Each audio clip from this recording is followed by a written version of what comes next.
नमस्ते बच्चों, Hindi learning channel पर आप सबका स्वागत है। हिंदी सुलभ भारती कक्षा 7वीं में आप सबका स्वागत है। पिछली तासिका में हमने 7वीं कक्षा का पाठ 4 शब्द संपदा इस पाठ का स्पष्टीकरण देखा। आज की तासिका में हम 5वीं कविता बसंत गीत चंद्रप्रकाश चंद्र द्वारा लिखित कविता आज हम देखने वाले हैं। तो चलिए शुरू करते हैं कविता बसंत गीत। तो बच्चों, अब मैं कविता पढ़ती हूँ, सुनो कविता का गायन। सजी आयो रे ऋतु बसंत सजी आयो, आज गाओ रे ऋतु बसंत सजी आयो। सजी आयो रे ऋतु बसंत सजी आयो, आज गाओ रे ऋतु बसंत सजी आयो। कली कली करत कलोल कुसुमन मंद मंद मुस्कायो, कली कली करत कुलोल कुसुमन मंद मंद मुस्कायो। गुण गुण गुण गुण गुंजे मधुगण, मधु मकरंद चूरायो, मधु मकरंद चूरायो। सजी आयो रे ऋतु बसंत सजी आयो, अजी गाओ रे ऋतु बसंत सजी आयो।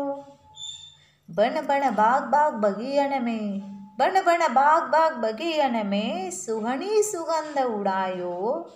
ठुमके ठुमके मयूरा नाचत गीत कोयलिया गायो, ठुमके ठुमके मयूरा नाचत गीत कोयलिया गायो। सजी आयो रे ऋतु बसंत सजी आयो, अजी गाओ रे ऋतु बसंत सजी आयो।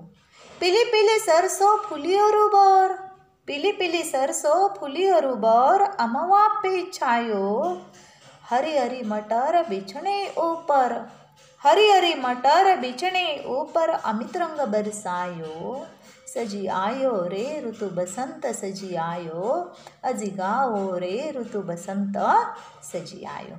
तो देखो, कवि चंद्रप्रकाश चंद्र जी ने बसंत ऋतु के आने से, उसके आगमन से इस प्रकृति में होने वाले बदलाव, उल्लसित आनंदित वातावरण का वर्णन इस कविता में किया है। कवि क्या कहते हैं कि सजी आयो रे ऋतु बसंत सजी आयो। लोग हो बसंत ऋतु सज धज कर आ गया है, बसंत ऋतु सज धज कर आ गई है और सब बसंत के गीत गाओ। यह सज धज कर आने वाले ऋतु का सब लोग स्वागत करो, उसका खुशी से स्वागत करो, क्योंकि बसंत ऋतु आ गया है।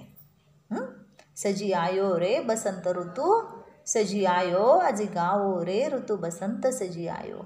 इस बसंत ऋतु के सज धज कर आने से आप सब खुश हो जाओ और खुशी के गीत गाओ, उसके बसंत ऋतु के आगमन के गीत गाए। कली कली करत कलोल कुसुमन मंद मंद मुस्कायो। कली कली, कली यानी फूल से पहले का जो रूप होता है उसे कली कहते हैं। फूल बनने से पहला फूल का जो रूप होता है वह क्या होता है? कली होता है।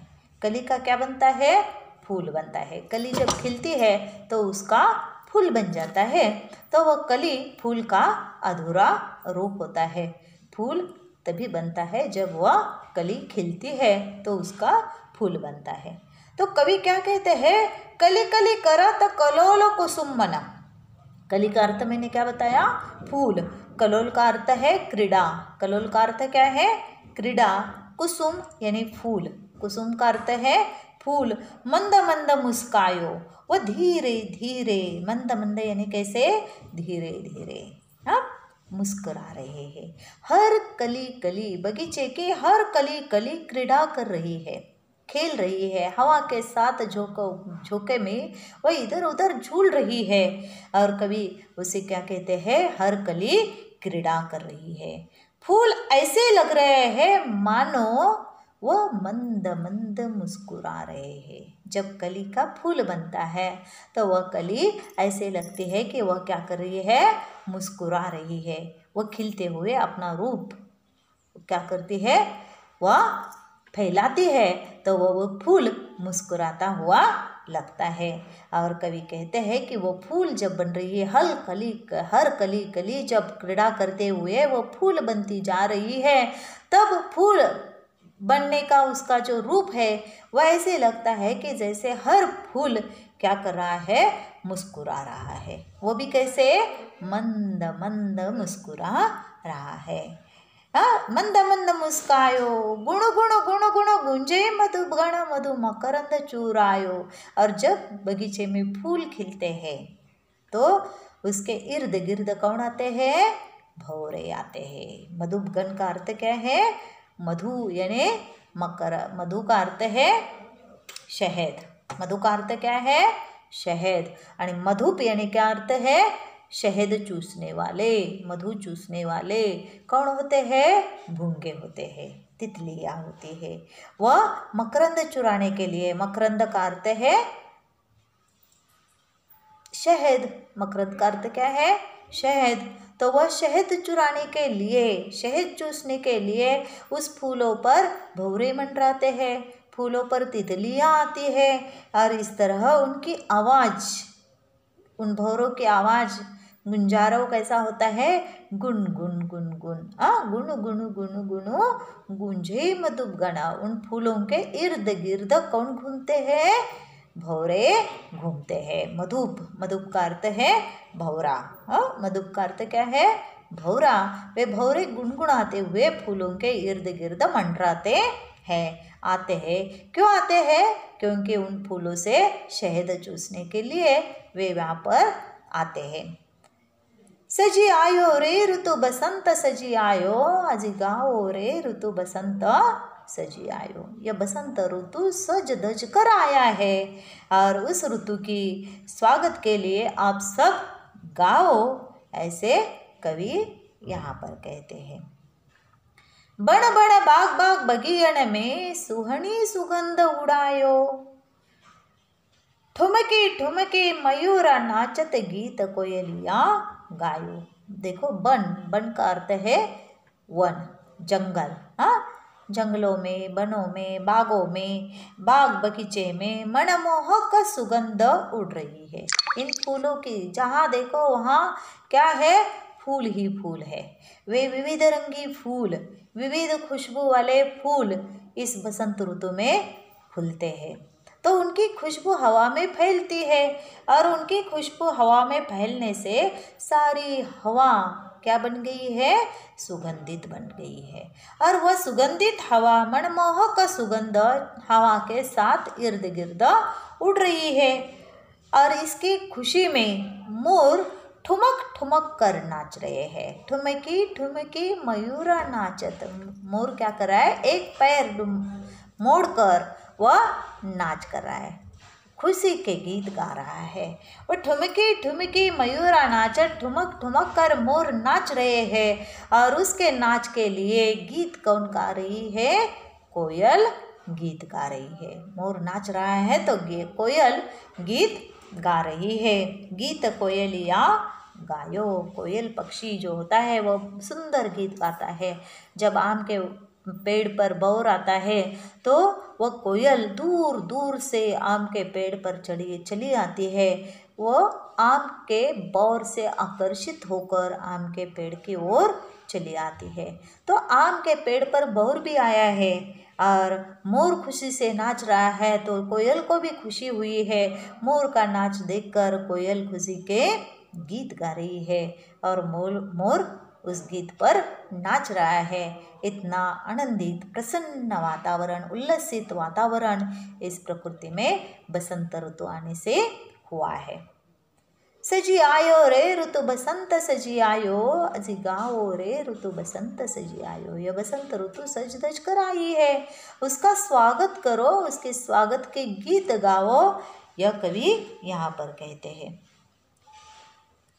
पीली पीली सरसों फूली और बर अमवा पे छायो, पीली पीली सरसों फूली और बर अमवा पे छायो, हरी हरी मटर बिछने ऊपर अमित रंग बरसायो। देखो, खेतों में, खेत भी लहलाते हैं उस समय, खेतों में हर तरफ सरसों के पीले पीले फूल दिखाई देते हैं। सरसों यानी मराठी में उसे मोहरी कहते हैं। मराठी में क्या कहते हैं, उसे मोहरी कहते हैं। तड़का देने के लिए हम इसका इस्तेमाल करते हैं। तो ये सरसों के पीले पीले फूल होते हैं। खेती में हर तरफ जहाँ देखो वहाँ पर हरी हरी खेती, सरसों की खेती लहलाती है और उन खेतों में पीले पीले सरसों के फूल दिखाई पड़ रहे हैं। आमों पर बौर आ गए हैं, अमवा पे बौर, अरु अमवा पे बौर। अरु का अर्थ है और, अरु का अर्थ क्या है, और अमवा, अमवा यानी आम का पेड़। आम के पेड़ पर क्या आया है, बौर आया है। बौर का अर्थ क्या है, आम आने से पहले जो मंजीरी आती है उसे क्या कहते हैं, बौर कहते हैं। उसी मंजीरी से आम के पेड़ पलते हैं। उसी बौर से आम के पेड़ आम तैयार होते हैं, आम के फल तैयार होते हैं। तो आम के फल तैयार होने से पहले क्या आता है, बौर आता है और बौर से आम के फल बनते हैं। तो अमवा पे छायो, अरु बौर, बौर का अर्थ मैंने क्या बताया, मंजीरी। आम की मंजीरी जो है उसे बौर कहते हैं। आम के पेड़ पर बौर आया है, इसका मतलब है कि आम को छोटे छोटे आम आने वाले हैं, तो वह बौर आया है। उसकी भी एक अलग प्रकार की खुशबू होती है, वो खुशबू भी हवा में फैली हुई है। मटर की फलियाँ इतनी अधिक है, हरी हरी मटर बिछने ऊपर अमित रंग बरसायो। मटर की फलियाँ भी इतनी अधिक मात्रा में आई है कि ऐसा लगता है कि मानो किसी ने हरा बिछोना बिछा दिया हो। एक तरफ सरसों की खेती है, एक तरफ हरी मटर की खेती है और बीच में हरी मटर किया है। तो चारों ओर, खेती के चारों तरफ सरसों बोई है, तो वो पीली पीली फूल लगे हैं और बीच में क्या है, हरे मटर बोई है। तो हरे मटर के बोने से वह ऐसे लग रहा है कि जैसे बीच में किसी ने क्या किया है, हरे मटर का बिछोना बिछाया है, बिछा दिया है, ऐसे वहाँ पर लगता है। और उस पर बहुत ही सुंदर रंग बरसा दिया गया है। ऐसा मनोहारी दृश्य वहाँ पर दिखाया गया है। बसंत ऋतु सज धज कर आया है, सजी आयो रे ऋतु बसंत सजी आयो, अजी गायो रे ऋतु बसंत सजी आयो। यह बसंत ऋतु सज धज कर आया है, उसका स्वागत करो, उसके स्वागत की तैयारी करो, ऐसे कवि यहाँ पर कहते हैं। तो कवि ने यहाँ बसंत ऋतु के आगमन और उसके परिवर्तन का वर्णन यहाँ पर किया है। कवि ने यहाँ अनेक प्रकार के ऋतु में होने वाले परिवर्तन का वर्णन यहाँ कहते हैं, वह यहाँ पर किया है। तो धन्यवाद बच्चों, यहाँ पर हमारी यह कविता समाप्त होती है। आगे के पाठ में हम अगले इस कविता का स्वाध्याय देखेंगे। तब तक के लिए धन्यवाद।